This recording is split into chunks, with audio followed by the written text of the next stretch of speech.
Bygone Nottingham is brought to you in conjunction with the Nottingham Imperial Building Society.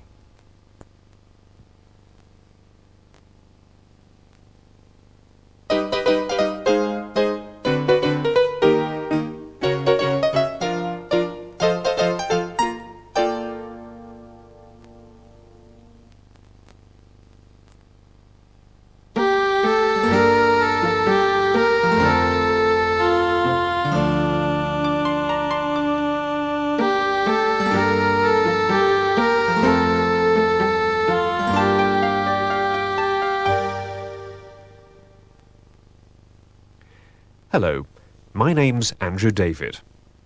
The city of Nottingham has a long and glorious heritage which is well documented and recorded. This video doesn't attempt to be a history of the city, but is a selection of old film clips from widely differing sources and is a reflection of some of the events and long-forgotten images as seen through the eyes of local filmmakers. If there's been original soundtrack on the film, this has been preserved to reflect the thoughts of the people at the time. I hope that you enjoy it now as much as they did.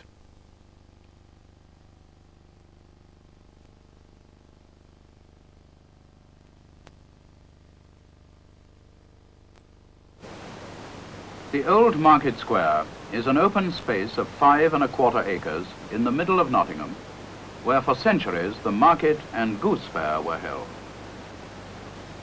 It seems to have been the same size and the same peculiar leg of mutton shape from nearly Norman times, when a central wall divided the English and French halves.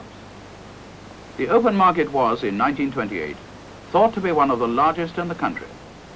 But after that year, the market and Goose Fair were removed to other sites and replaced by a paved open space with a broad processional way running down the middle, practically along the site of the old dividing wall. From 4:30, when the first morning light is filtering into the square, buses arrive with the earliest of the workers. Those for whom the day begins while most other people are still asleep and some of the travellers themselves are hardly awake. Those who have worked throughout the night are already in the square, waiting to be taken home. Most of these early travellers catch the same bus and travel with the same companions every morning. They are familiar, at least by sight, to each other, as familiar as the news vendors who arrive just after 6 with papers to be read at work or on the way home.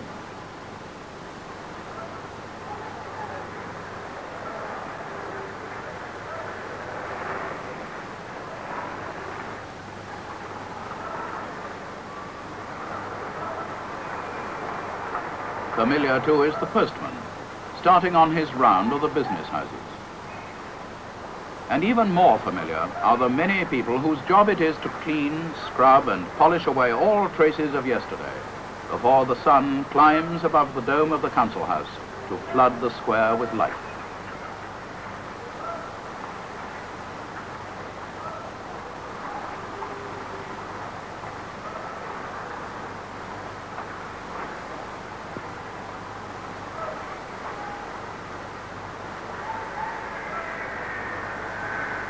The early morning queue for nylons is a new feature, but it too is rapidly becoming familiar.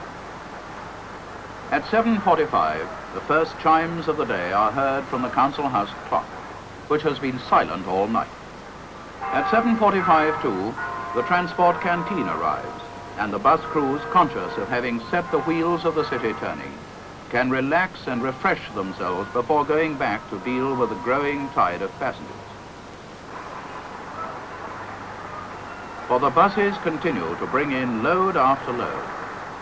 But now, instead of miners and railwaymen, engineers and mechanics, they bring shop assistants and office workers, until, as Little John strikes 9, the businessmen hurrying to their offices mark the end of the first wave, except for those who left it a little too late.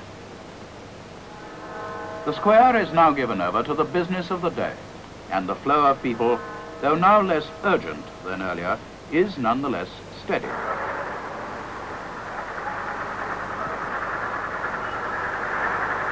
There are many men among the crowds, but it is of course chiefly the women who pause before the windows to discuss the displays, to choose a purchase, or just to admire.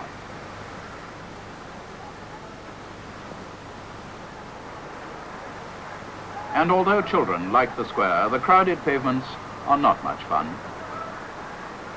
Nearly all the buildings overhang the bottom story and are supported by pillars forming long piazzas. There are many theories about the origins of these traditional architectural features, none of them entirely convincing. It is certain, however, that they are not now likely to disappear whatever changes may take place in the buildings they support.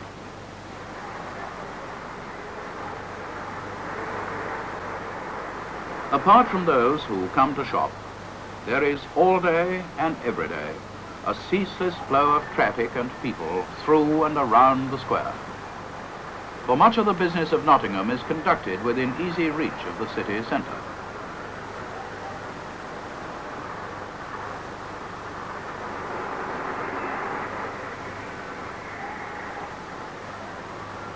Over 400 years ago, in the time of Henry VIII, the historian Leland wrote of Nottingham Marketplace, both for the buildings on the side of it, for the very great wideness of the streets, and the clean paving of it. It is the fairest without exception in all England.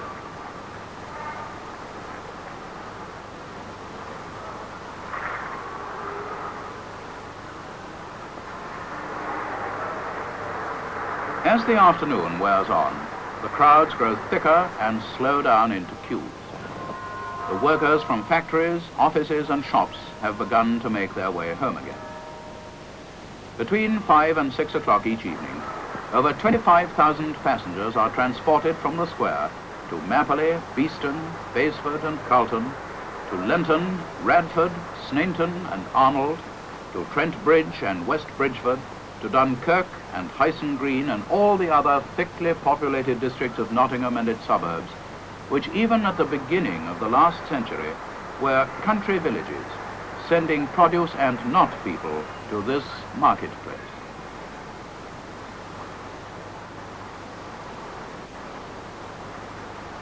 But the old market square is more than just a bus terminus. It has a life and many-sided character of its own. Designed with low walls and formal flower beds as a worthy frontage to the council house, it is a favorite resort of many people who come here not to go on to somewhere else, but to sit, to gossip.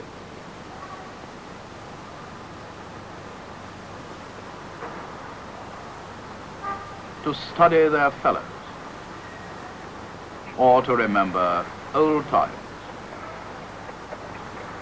Times when this really was a marketplace, when within its 5 1/4 acres were sold pots and poultry, boots and butter, cloth and corn cures.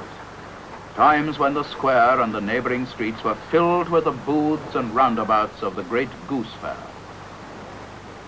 But the real inhabitants of the square are the pigeons. Officially frowned upon, they are great favourites with Nottingham people, many of whom make a special point of feeding them.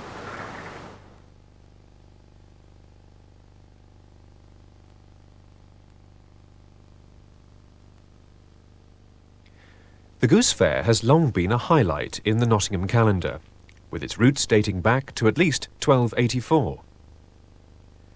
Legend has it that the name came from the huge flocks of geese driven up in their thousands from the fens of East Anglia for sale at the produce and livestock market held in the market square.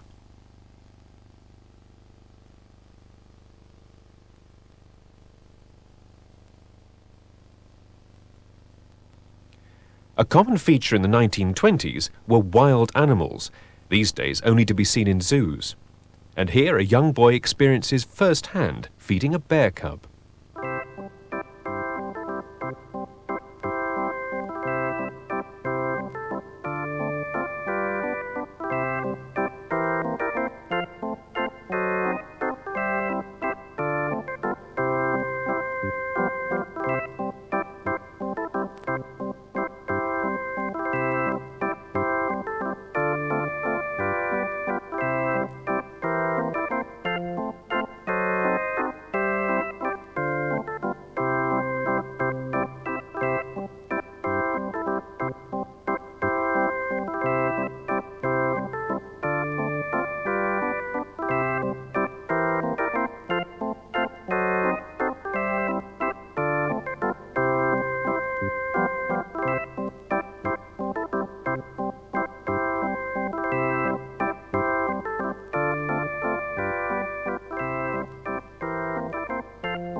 The beginning of the 1800s saw sideshows begin to join trade stalls, and Wombwell's Wild Beast Show made its first of over 100 visits to the Goose Fair in 1805.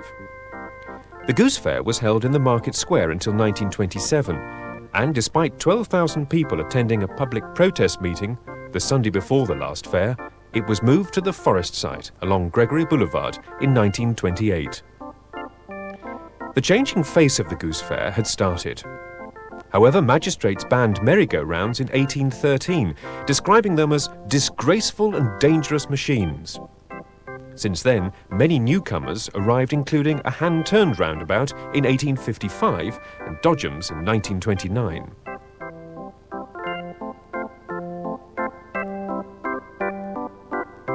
The showmen, vaudeville acts, rides and sideshows had arrived and are recognisable as the forerunners of today's Goose Fair attractions. In the 1960s, the Goose Fair continued to attract fairmen from the length and breadth of the country, with the attractions looking more like the modern fairs of today, with high-powered rides, merry-go-rounds and dodgem cars. Such is the magnetism of the Goose Fair that crowds are attracted to watch with anticipation the giant rides and sideshows being constructed as the show is got ready.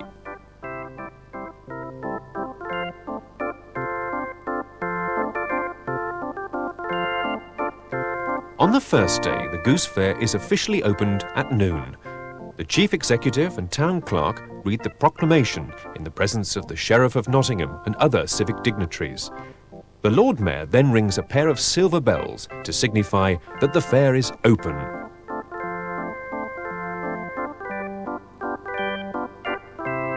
Very few years appear to have missed a Goose Fair. However, the plague in 1646 and the two world wars forced the fair to be cancelled. However, in the 3 successive years to 1945, a Whitsuntide fair was held on the forest site.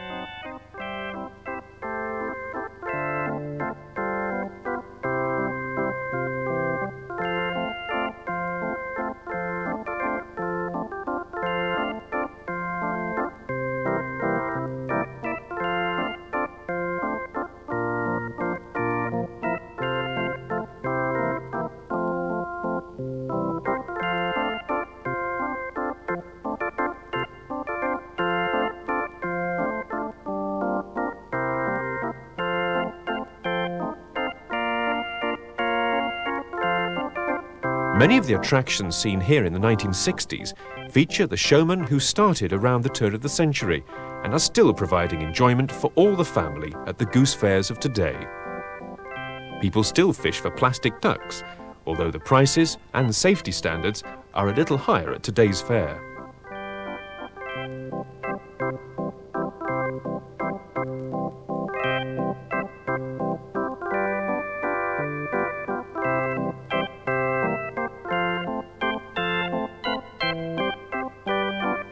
A visit to the fair isn't complete without toffee apples, candy floss and coconut shies.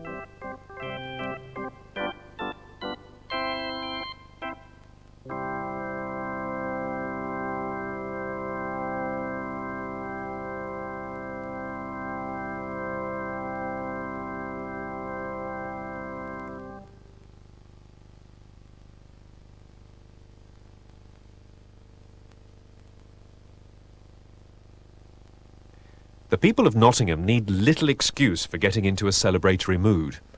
Over the past century, Nottingham has taken full advantage of celebrating royal occasions. 1936 saw the proclamation of King Edward VIII. Judging by the size of the crowds squeezing into every available corner, it was a joyous occasion. King Edward VIII was popular with the people of Nottingham, especially since becoming the owner of Grove Farm at Lenton. Although his visits were mostly of a private nature, he was sometimes to be seen at the more formal functions in the city, giving him a special place in the heart of the people of Nottingham.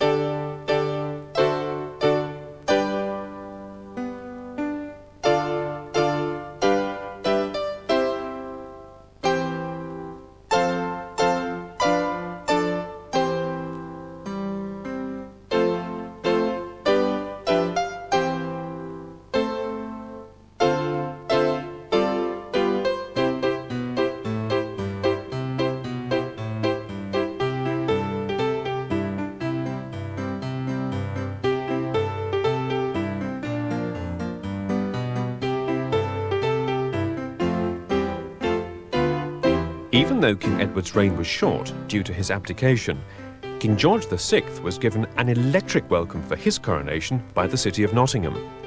Trams, floodlit buildings and fireworks lit up the dark skies for the crowds that came out, braving the wet weather.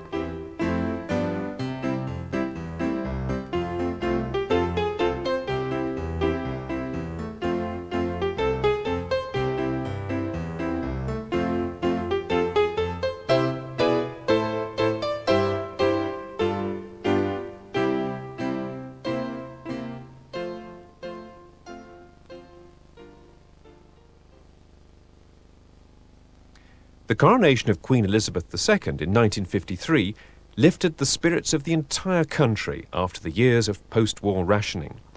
Everyone was so proud of their young queen taking on such an immense role as head of the Commonwealth. Once again, the city of Nottingham rose to the occasion of celebrating the coronation of another monarch. Most of the streets in and around the Nottingham area were decked out with banners and bunting, many of which were homemade. It seemed that everywhere you went, there were banners and decorations. It wasn't only people at home that were in a rejoicing mood. Many factories and offices also entered into the spirit of the celebrations.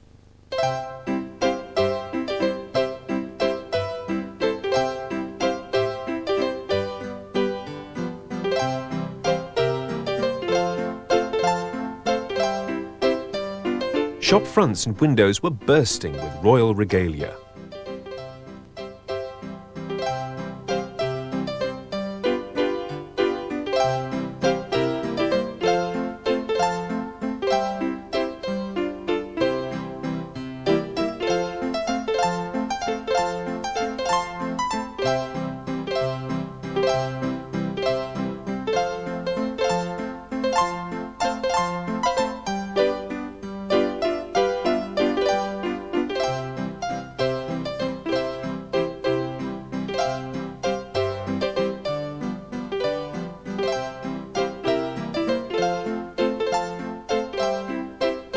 Buntings, crowns, flags were strewn throughout the streets of Nottingham, with the Council House and Old Market Square becoming the hub of the celebration decorations.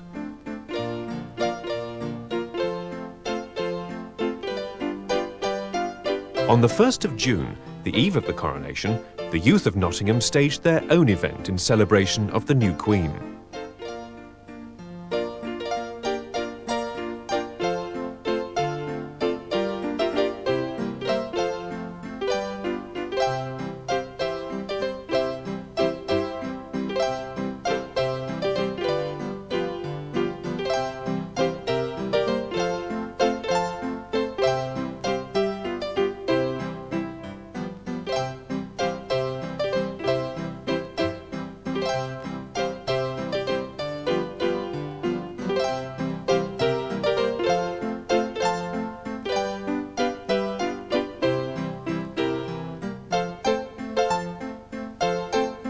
Floats of many shapes and sizes gathered in the forest, together with local marching bands, before making their way along the city streets of Nottingham.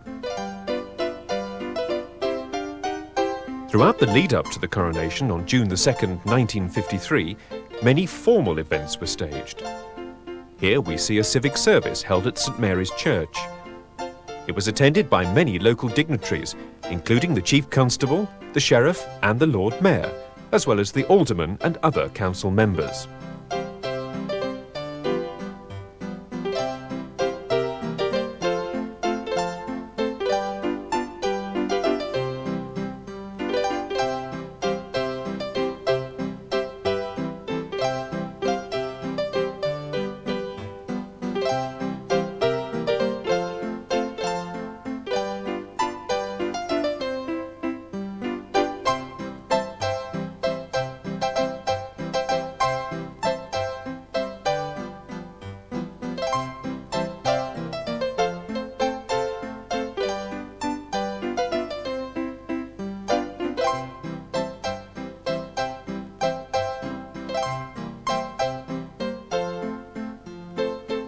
Many local residents also attended the service.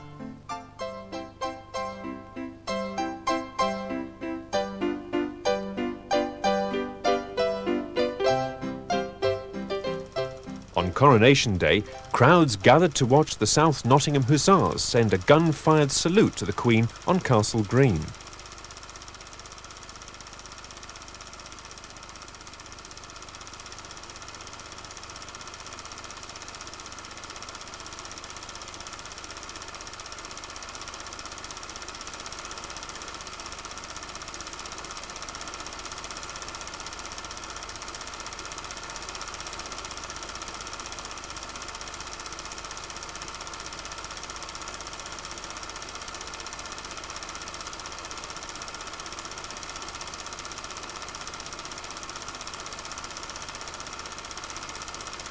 Afterwards, there was the usual inspection by the Lord Mayor.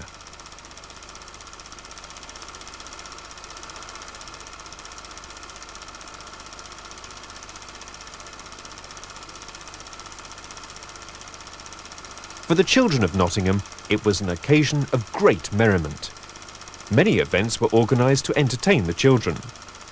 These included coronation reenactments and fancy dress parades for all age groups.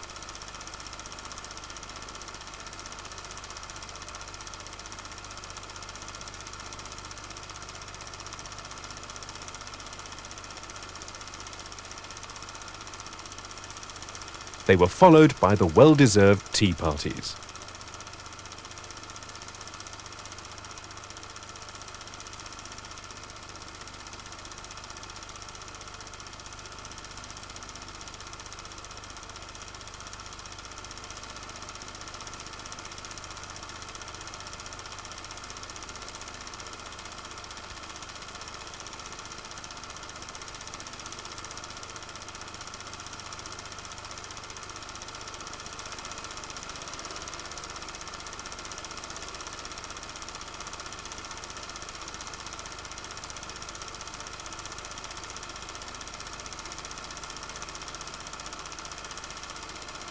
It wasn't only the children who enjoyed themselves.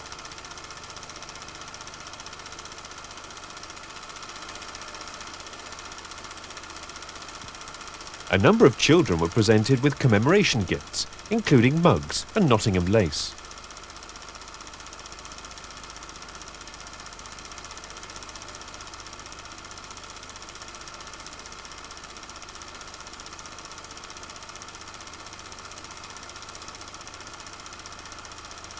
During the afternoon and evening of Coronation Day, the festivities moved into Woollerton Park. A fairground had been set up for children with merry-go-rounds and sideshows.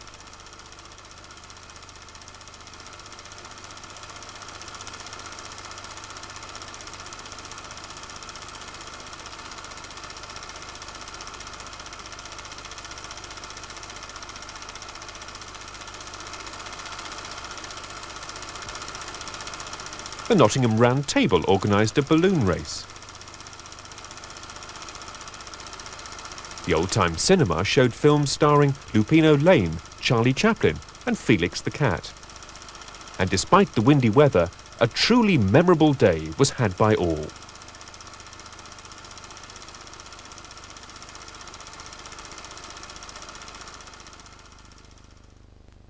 Before the days of television advertising, a TV advert in 1944 could have looked like this.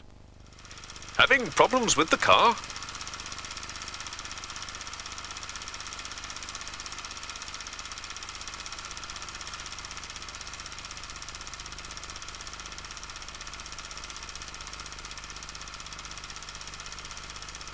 Better take a look inside.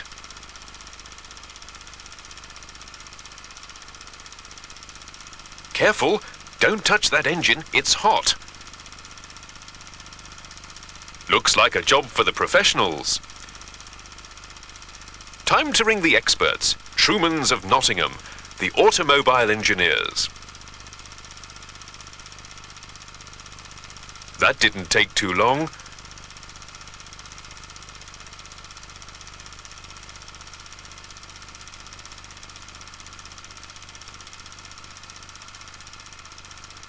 Needs to go to the garage to have a proper look. Take up the slack and away we go. Easy does it.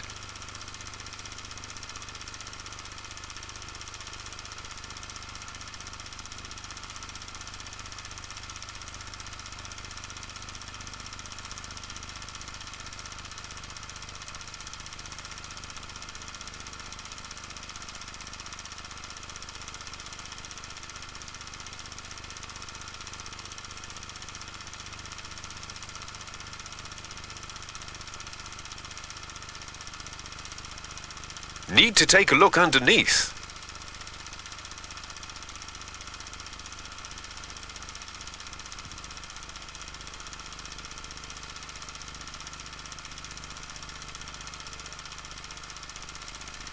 Aha, looks like I found the problem.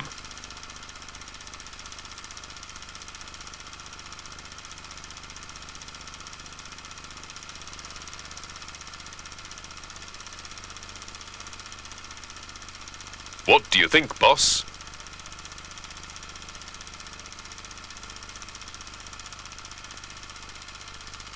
What you need is a Fram filter. A turn of the nut, and away we go.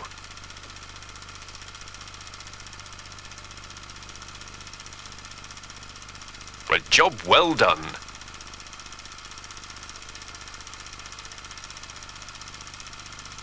Another satisfied customer. Now that's what I call service.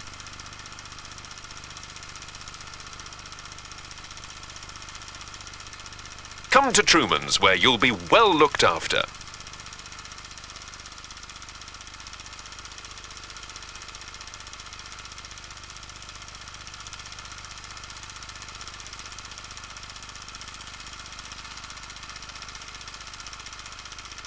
Inventing new motor contraptions to cut down on petrol costs hasn't been confined to Clive Sinclair and his C5.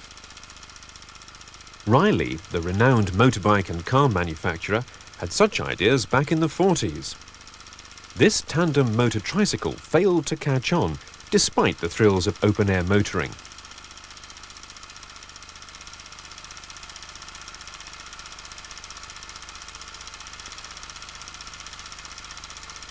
It looked at its best when parked at the curb.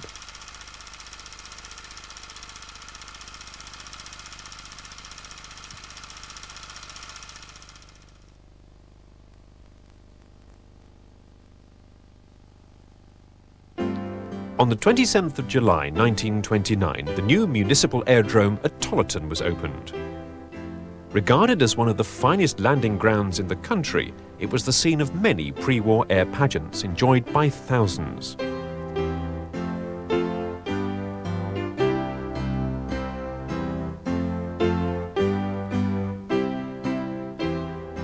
The Lord Mayor, Alderman Atke, is seen boarding a plane at Hucknall Aerodrome, where he took a flight to Stag Lane Aerodrome in London, where he was to receive the licence for Tollerton from the Secretary of State for Air.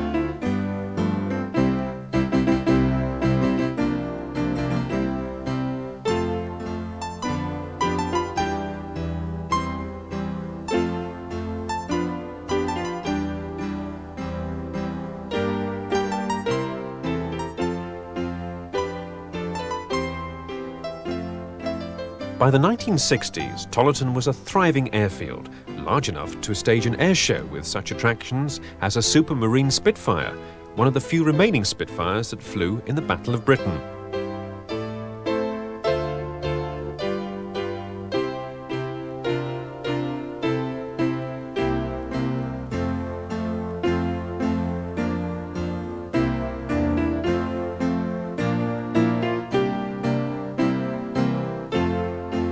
The Red Arrows are seen performing their now familiar displays, seen here in the Follard Gnats, the aircraft used by the Red Arrows before changing to their now more familiar Hawks.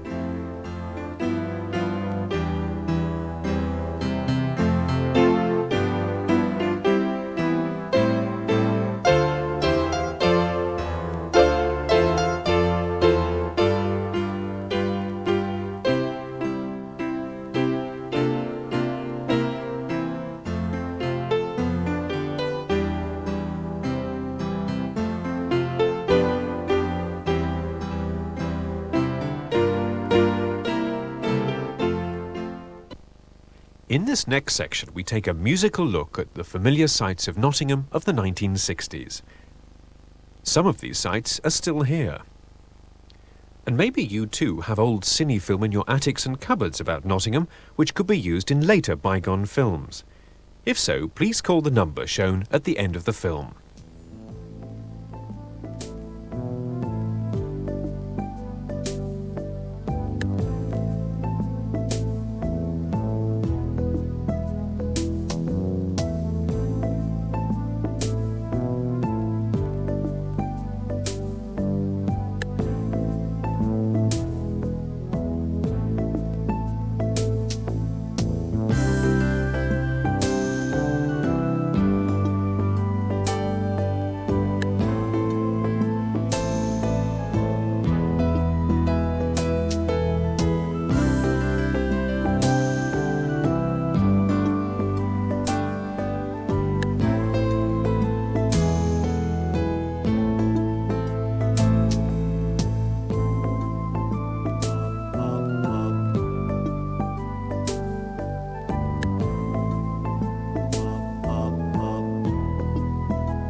During the 1920s, the popularity of Scouting continued to grow under the guidance of its founder, Lord Baden-Powell, and the patronage of His Royal Highness, the Prince of Wales. Nottingham was proud to host a jamboree and pageant attended by Lord Baden-Powell to commemorate significant events in the history of Nottingham.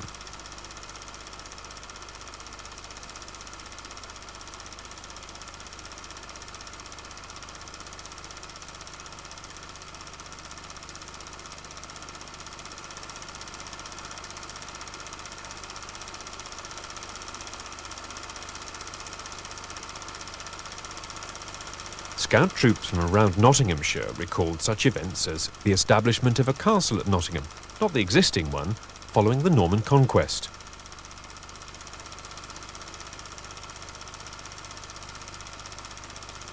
Henry I granted the town's first royal charter, which led to what is believed to be the original version of the Goose Fair. Legend has it that when Richard the Lionheart went to fight the Crusades, King John and his wicked henchman, the Sheriff of Nottingham, performed some dastardly deeds, only to be thwarted by Nottingham's most famous son, Robin Hood, and his merry men from the nearby Sherwood Forest.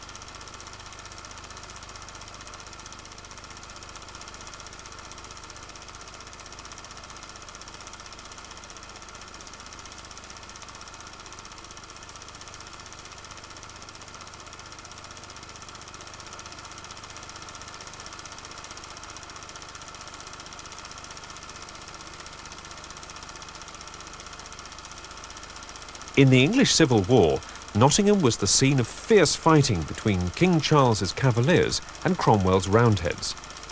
The old castle was pulled down after the war to prevent it ever being used for military purposes again. Nottingham's predominance as a centre for hose and lace stretches back over 400 years. The first frame for hose manufacture was invented at Calverton. Framework knitting, cotton mills and spinning jennies transformed the villages around Nottingham into semi-industrialised suburbs. The message from the Prince of Wales, as printed in the Jam Pageant Handbook, reads, "As a citizen of Nottingham, I am glad to learn that the Boy Scouts of Nottinghamshire are organising, in May, a pageant of the historical events associated with the city and county. The Scout Jam Pageant, which will also be included in the programme, will give the boys an opportunity of showing what the Scouts can do, and I hope the people of Nottingham and the Midlands will give their support to the excellent character-building Jamboree.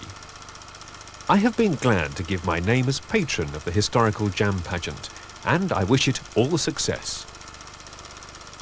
Following the parades, Lord Baden-Powell as Chief Scout took the salute from the Scouts assembled from all over Nottinghamshire. Arcala, we'll do our best.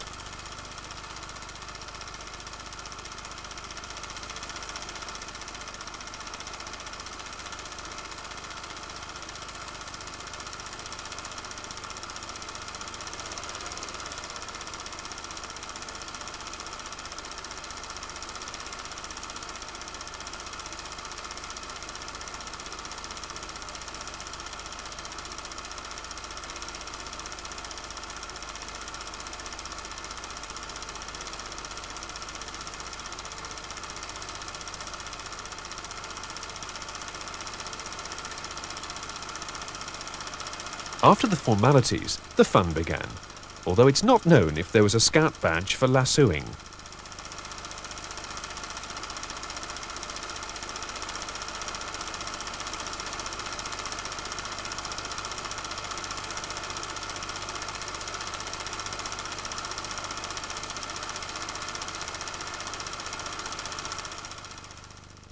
We've already seen that the people of Nottingham enjoy celebrating on royal occasions.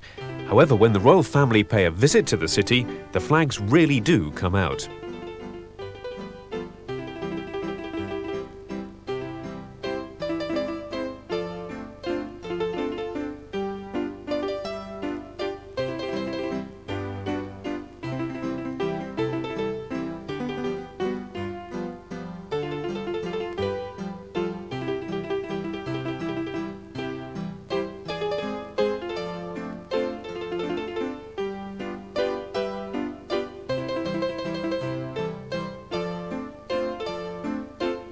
On the 1st of August 1923, the Prince of Wales visited the city as part of his tour of Britain's industrial and agricultural centres. Commencing with a formal greeting from the mayor at Bulwer Market, he went on to Ellerslie House before arriving at the Forest to the roar of a 50,000-strong crowd assembled on the banks. 20,000 children proudly sang their hearts out to their beloved Prince of Wales.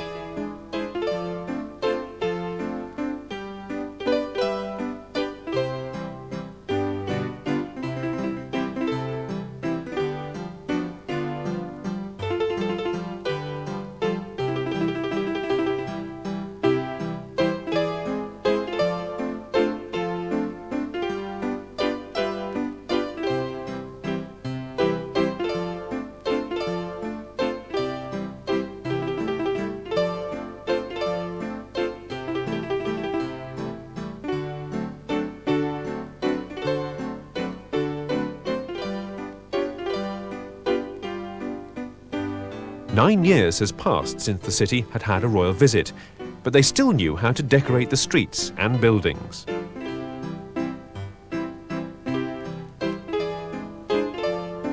It was noticed that a Nottingham club, who maybe should have known better, had the Union Jack hoisted the wrong way up.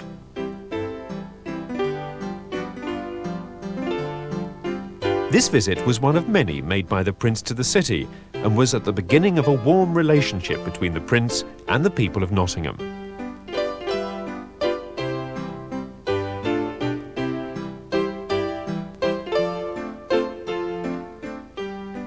Later in 1927, the Prince opened the Gunthorpe Bridge over the River Trent, when he was presented with a miniature gold sword.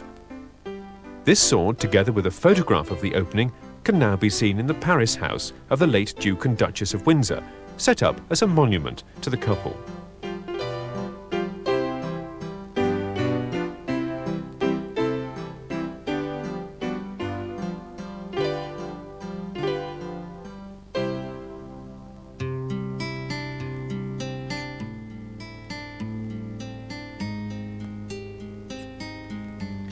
Princess Elizabeth and Prince Philip made their visit to Nottingham on the 28th of June 1949 as part of a royal tour of the Midlands.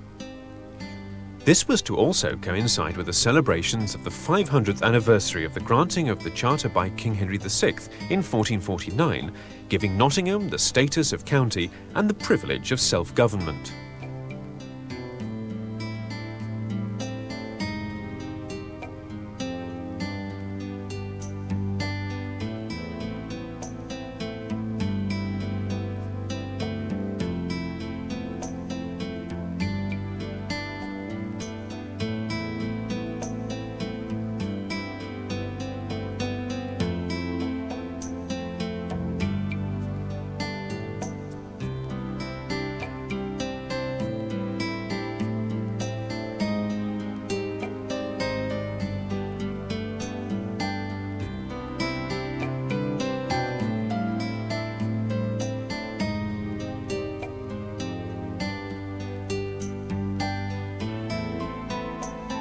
The couple saw a number of events throughout the day, including a spectacular dancing display by 480 girls from 16 secondary schools from the local area.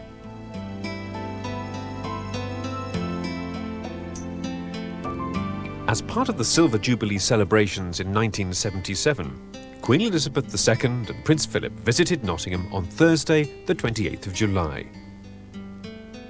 This day, as with many of their royal visits throughout the year, was run to a tight schedule.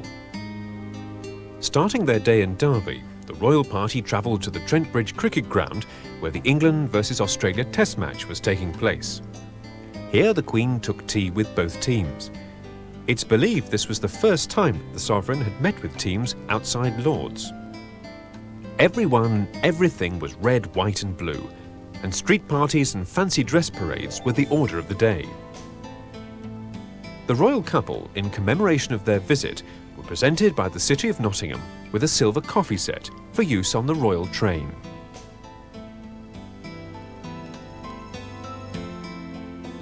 It was expected that the streets of West Bridgford would be crowded with hundreds of children, so Rushcliffe Borough Council decided to hand out flags to many of them to ensure a colourful welcome for their Royal Highnesses.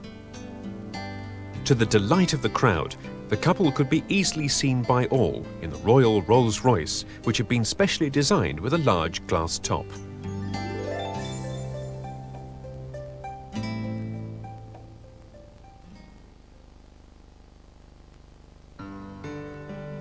The winters of the early 1960s will stick in the minds of many.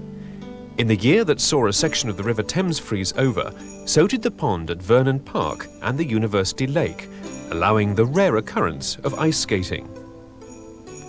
The long cold spell and plenty of lying snow in December 1961 enabled children in their hundreds to don their woolly hats, dust off their sledges for hours of icy fun.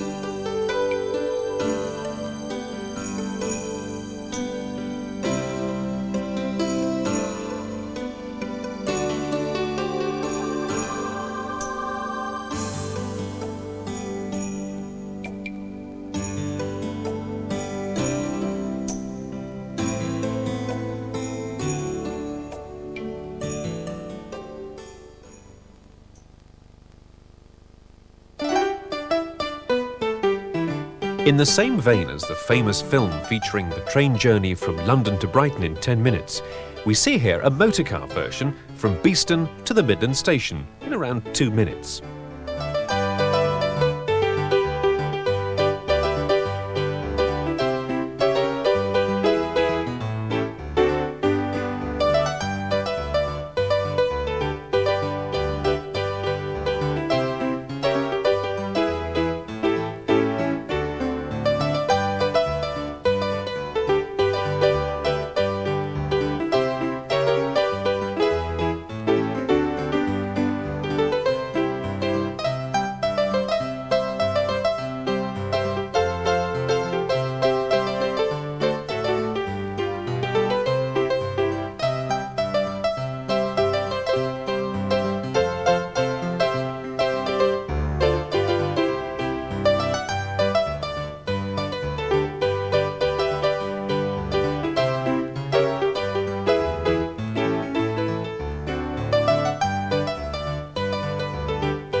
I'm quite sure this will be more difficult today with the increase in traffic that's taken place since the 1960s.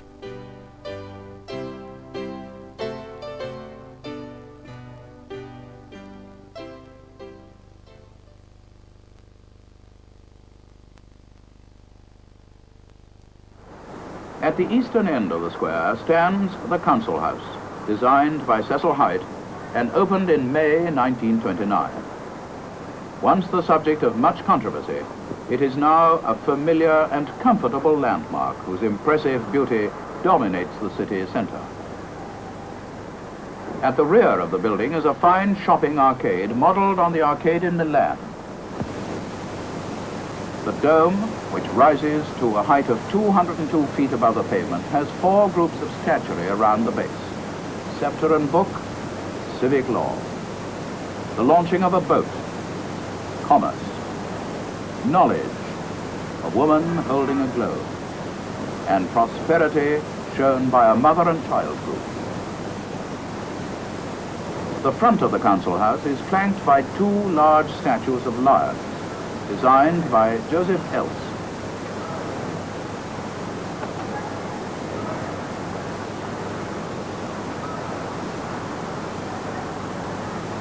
The civic part of the building is entered through an arcaded portico leading to a marble hall and the grand staircase, at the head of which stands a statue by Reed Dick, representing the spirit of welcome. To this entrance come the Lord Mayor, the Sheriff, and the Aldermen and Councillors on their way to the Council Chamber to discuss and arrange the affairs of Nottingham as their predecessors have done in almost the same spot for centuries past. In this building, too, are the fine rooms in which guests of the city are entertained. For in the words of the inscription beneath the dome, the Corporation of Nottingham erected this building for council and welcome, and to show merchandise and craft.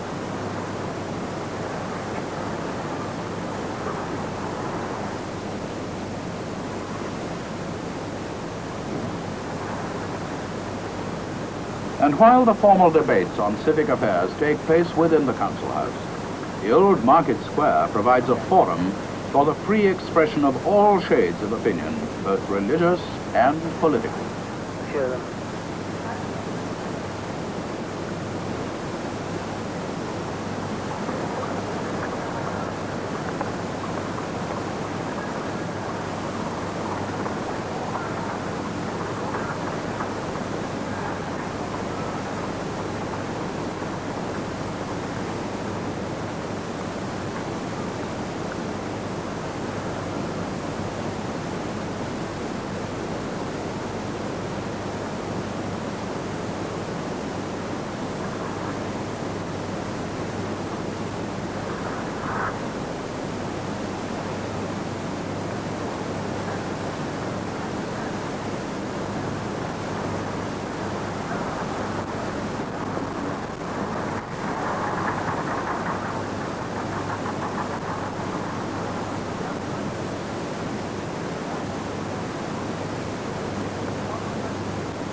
But not all speakers seek a large audience, and not all meetings form a crowd.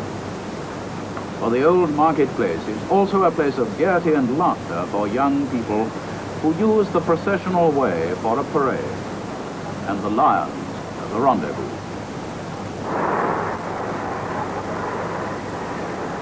They come to the market square not to remember, but to build up memory.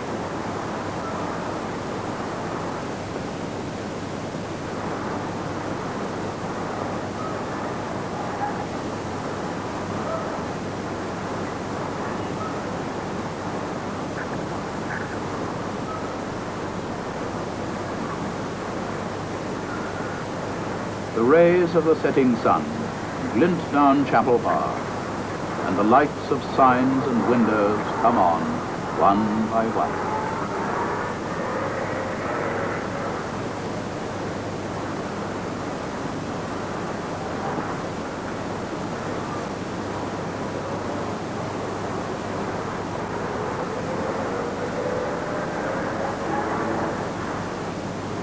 As evening wears on into night, the crowds drift back into the square, soon to seek buses to take them home once more.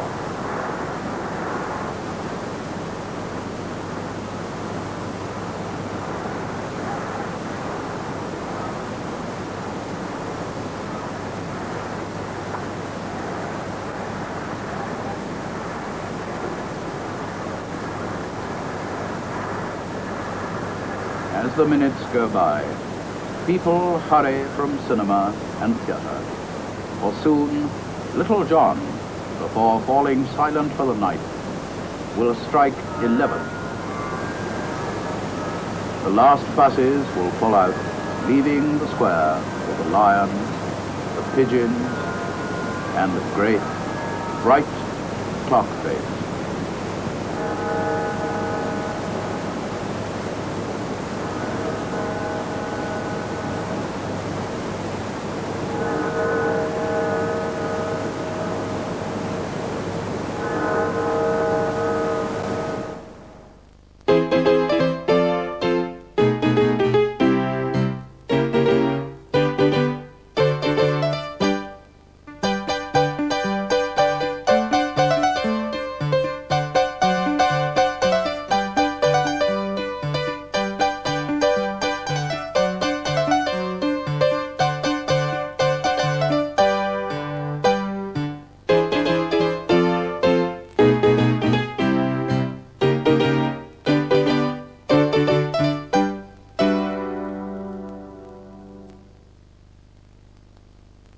Call the Nottingham Imperial Building Society for a full range of competitive schemes.